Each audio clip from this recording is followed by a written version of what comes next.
सबसे पहले मैं उड़ीसा के बारे में कुछ बात रखना चाहता हूं। उतना ज्यादा दे देंगे जितना कम। हमारे उड़ीसा में आजकल डिस्ट्रेस सेल हो रहा है। लोग मंडी पर धान लेके जाते हैं, कई दिनों तक इंतजार करते हैं, फिर भी उनका धान उठाया नहीं जाता है। खास करके छोटे किसान जो बहुत मेहनत से खेती करते हैं, उनका धान बिक्री नहीं हो सक रहा है। अध्यक्ष महोदय, कटनी छटनी के नाम पे उनका 10 किलो 12 किलो तक धान का वजन को कम कर दिया जाता है क्विंटल के पीछे।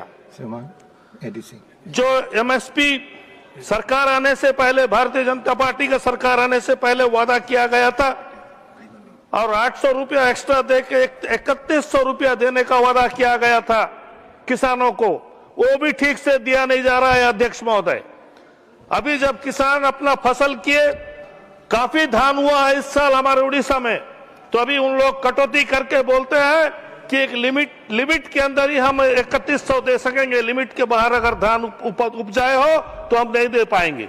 तो ऐसे में छोटा किसान, गरीब किसान करेगा क्या? अध्यक्ष महोदय, ये बहुत अन्याय हो रहा है उन लोग के साथ। और एक बात कहना चाहता हूं, आजकल उड़ीसा में महिलाओं को ऊपर, छोटी बच्चियों को ऊपर अत्याचार हो रहा है, माइनॉरिटीज को ऊपर अत्याचार हो रहा है।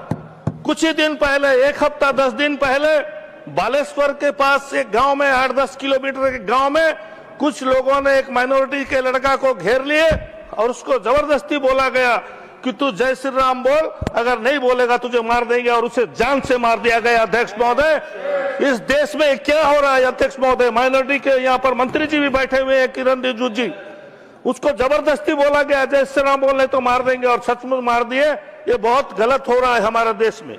हमारा देश में संविधान ने हमको अधिकार दिया है, सब धर्म सब वर्ग के लोग हम मिलजुल के रहते हैं। उड़ीसा में कभी ऐसा नहीं हुआ था, पहली बार ये डबल इंजन सरकार आने के बाद ये सब घटना घट रहा है। अध्यक्ष महोदय, आज उड़ीसा में वाटर डिस्प्यूट सबसे बड़ी डिस्प्यूट होकर पड़ा है। हमारे तत्कालीन मुख्यमंत्री नवीन पटनायक जी ने कई बार डिमांड किया कि पोलावरम प्रोजेक्ट का हाइट थोड़ा कम किया जाए, ताकि मलकानगिरी में जो आदिवासी रहते हैं उनका 100 गांव डूब जाएगा। अध्यक्ष महोदय, इसीलिए हमारे नेता नवीन पटनायक ने कई बार डिमांड किया, हम लोगों ने कई बार आंदोलन किया, वाटर कमीशन से भी मिला, लेकिन उसका कोई फायदा नहीं हुआ। अध्यक्ष महोदय, आज को जब हमारी सरकार थी तब से हमारा डिमांड हो रहा है कोयला रॉयल्टी के बारे में। कोयला रॉयल्टी अभी तक सरकार रिवाइज नहीं कर रही है, इसके लिए हर साल